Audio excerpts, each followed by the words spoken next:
अधिभूतं क्षरो भावै पुरुष आदि दैवतम अधियज्ञो अहम मे वात्रा देहे देहे भृतांवर अंतकाले च मामे स्मरण मुक्त्वा कलेवरम यह प्रयाति से मद्भावम याति नास यत्र संशय। राधे राधे मेरे प्यारे भाइयों बहनों माताओं व बंधुओं, संस्कार की बातें चैनल में आपका स्वागत है।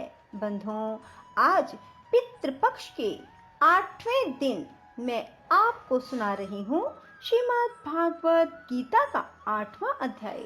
बंधुओं, पितृपक्ष में श्रीमद् भागवत गीता सुनने मात्र से आपके पितरों को मुक्ति मिलेगी और जिससे आपके पितृ आपसे तृप्त होंगे, प्रसन्न होंगे और आपकी हर इच्छा पूरी करेंगे, आपको आशीर्वाद प्रदान करेंगे। ऐसा करने से आपके बच्चों की शादी शीघ्र होगी। यदि नौकरी में कोई रुकावट आ रही है तो वह रुकावट भी दूर होगी। व्यापार की जो बाधाएं हैं वे सब पितृपक्ष में श्रीमद् भागवत गीता सुनकर अपने पितरों को प्रसन्न करने से दूर हो जाएंगी। बंधुओं, यदि आपने हमारे YouTube चैनल संस्कार की बातें अब तक सब्सक्राइब नहीं किया तो जरूर करें और बेल आइकन दबाना ना भूलें। अर्जुन भगवान श्री कृष्ण से बोले, हे पुरुषोत्तम, जिसका आपने वर्णन किया वह ब्रह्म क्या है, अध्यात्म क्या है, कर्म क्या है, अधिभूत नाम से क्या कहा गया है, अधिदैव नाम से क्या कहा जाता है। हे मधुसूदन, यहाँ अधियज्ञ कौन है और वह इस शरीर में कैसे है। युक्त चित्त वाले पुरुषों द्वारा अंत समय में आप किस प्रकार जानने में आते हो। इस प्रकार अर्जुन के प्रश्न करने पर श्री कृष्ण भगवान बोले, हे अर्जुन, परम अक्षर अर्थात जिसका कभी नाश ना हो ऐसा सच्चिदानंद घन परमात्मा तो ब्रह्म है। अपना स्वरूप अर्थात जीवात्मा अध्यात्म नाम से कहा जाता है। भूतों के भाव को उत्पन्न करने वाला शास्त्र विहित यज्ञ, दान और होम आदि के निमित्त जो द्रव्य आदिकों का त्याग है वह कर्म नाम से कहा गया है। उत्पत्ति विनाश धर्म वाले सब पदार्थ अधिभूत हैं और हिन्ने में पुरुष अधिदैव है।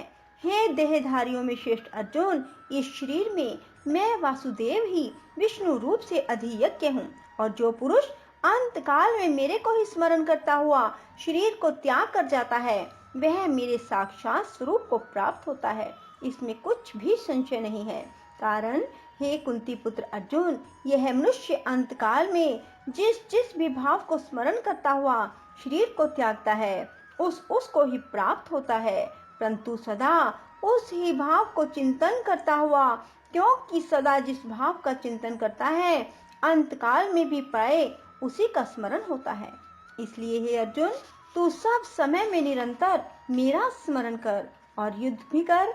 इस प्रकार मेरे में अर्पण किए हुए मन बुद्धि से युक्त हुआ निसंदेह मेरे को ही प्राप्त होगा।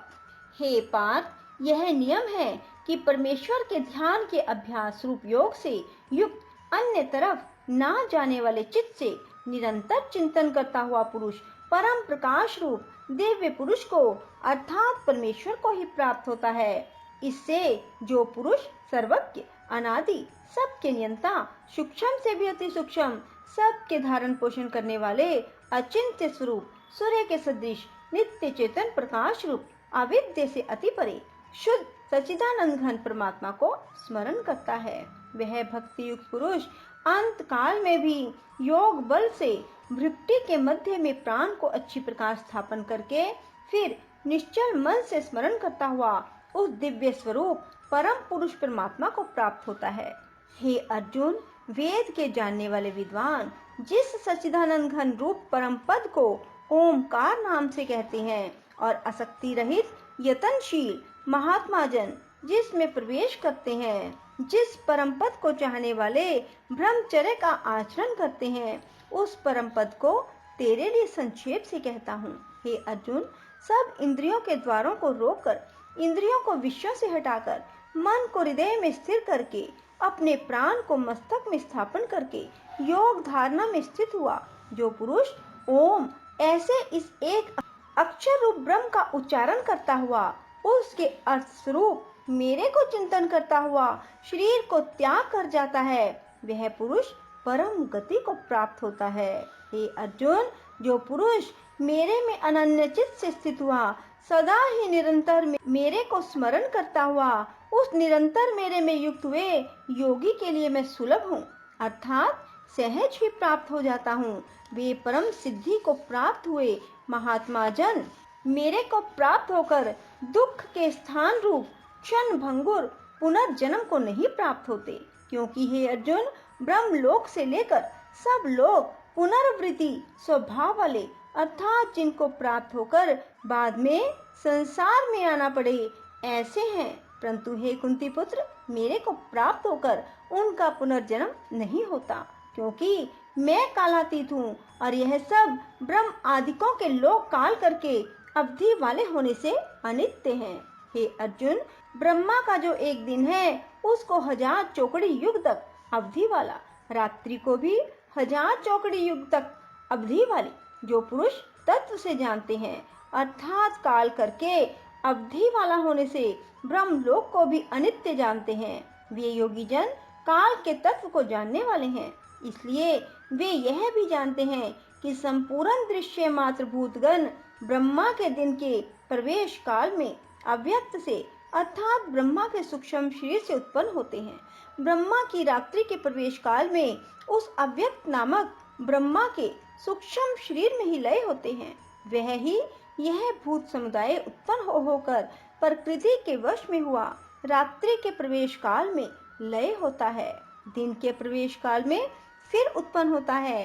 हे अर्जुन, इस प्रकार ब्रह्मा के 100 वर्ष पूर्ण होने से अपने लोक सहित ब्रह्मा भी शांत हो जाता है, परंतु उस अव्यक्त से भी अति परे दूसरा अर्थात विलक्षण जो सनातन अव्यक्त भाव है, वह सच्चिदानंद घन पूर्ण ब्रह्म परमात्मा सब भूतों के नष्ट होने पर भी नष्ट नहीं होता है।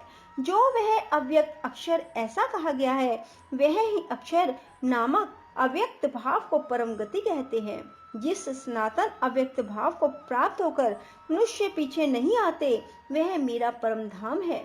और हे पार्थ, जिस परमात्मा के अंतर्गत सर्वभूत हैं और जिस सच्चिदानंद घन परमात्मा से यह सब जगत परिपूर्ण है, वह सनातन अव्यक्त परम पुरुष अनन्य भक्ति से प्राप्त होने योग्य है।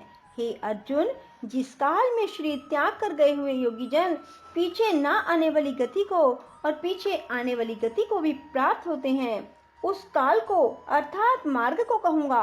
उन 2 प्रकार के मार्गों में से जिस मार्ग में ज्योतिर्मय अग्नि अभिमानी देवता है और दिन का अभिमानी देवता है, शुक्ल पक्ष का अभिमानी देवता है, उत्तरायण के 6 महीनों का अभिमानी देवता है, उस मार्ग में मर कर गए हुए ब्रह्मवेता अर्थात परमेश्वर की उपासना से परमेश्वर को प्रोक्ष भाव से जानने वाले योगी जन उपरोक्त देवताओं द्वारा क्रम से ले गए हुए ब्रह्म को प्राप्त हुए हैं। जिस मार्ग में धूम अभिमानी देवता है, रात्रि अभिमानी देवता है, कृष्ण पक्ष का अभिमानी देवता है, दक्षिणायन के 6 महीनों का अभिमानी देवता है, उस मार्ग में मर कर गया हुआ काम कर्म योगी उपरोक्त देवताओं द्वारा क्रम से ले गया हुआ चंद्रमा की ज्योति को प्राप्त होकर स्वर्ग में अपने शुभ कर्मों का फल भोग कर पीछे आता है। क्योंकि जगत के यह 2 प्रकार के शुक्ल और कृष्ण अर्थात देवयान और पितृयान मार्ग सनातन माने गए हैं। इनमें एक के द्वारा गया हुआ पीछा न आने वाली परम गति को प्राप्त हो जाता है, दूसरे द्वारा गया हुआ पीछा आता है अर्थात जन्म मृत्यु को प्राप्त होता है। हे पार्थ, इस प्रकार इन दोनों मार्गों को तत्व से जानता हुआ कोई भी योगी मोहित नहीं होता, फिर वह निष्काम भाव से ही साधन करता है, कामनाओं में नहीं फंसता। इस कारण हे अर्जुन, तू सब काल में समत्व बुद्धि रूप योग से युक्त हो, निरंतर मेरी प्राप्ति के लिए साधन करने वाला हो। क्योंकि योगी पुरुष इस रहस्य को तत्व से जानकर वेदों के पढ़ने में, यज्ञ तप दान आदिकों के करने में जो पुण्य फल कहा है, उन सबको निसंदेह उल्लंघन कर जाता है और सनातन परम पद को प्राप्त होता है। इति श्रीमद् भागवत गीता रूपी उपनिषद एवं ब्रह्म विद्या योग शास्त्र विषयक श्री कृष्ण और अर्जुन के संवाद में अक्षर ब्रह्म योग नामक 8वां अध्याय। राधे राधे, जय श्री कृष्णा। बंधुओं, यदि आपको हमारा ये गीता जी का अध्याय पसंद आए तो इसे लाइक करने के साथ साथ शेयर भी करें। धन्यवाद।